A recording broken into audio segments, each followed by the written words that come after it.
Bonjour, j'ai décidé de vous proposer une nouvelle série de courtes vidéos.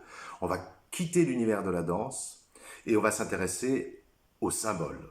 La musique est imprégnée de symboles, bien sûr des références très anciennes.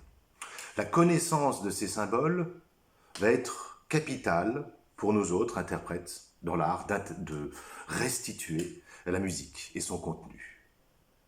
Nous sommes effectivement entourés de symboles.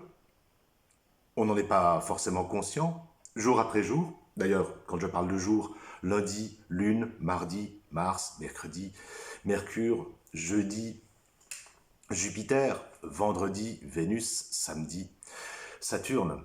Toutes ces divinités romaines qui ont été associées, affiliées aux différents jours, voilà, ce n'est pas le fruit du hasard. Le jour du soleil, Sunday, Sonntag. Toutes ces références, toute cette symbolique, on la retrouve dans l'iconographie, dans l'art de la rhétorique, dans l'art de la danse, dans l'art du musicien. Et effectivement, elle est incontournable dans la période baroque.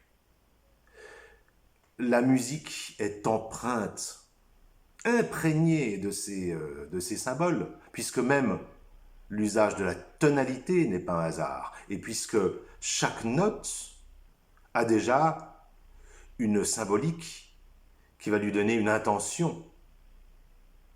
Et que cette intention va être porteuse d'une énergie, d'une couleur.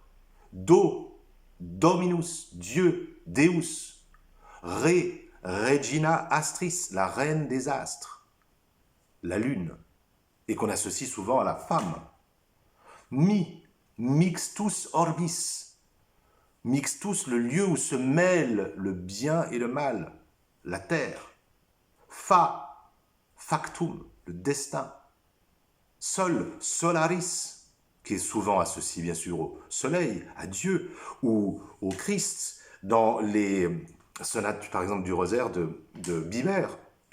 Le soleil de justice, le Christ, lorsqu'il apparaît dans la 10e sonate de la crucifixion, le compositeur écrit en sol mineur.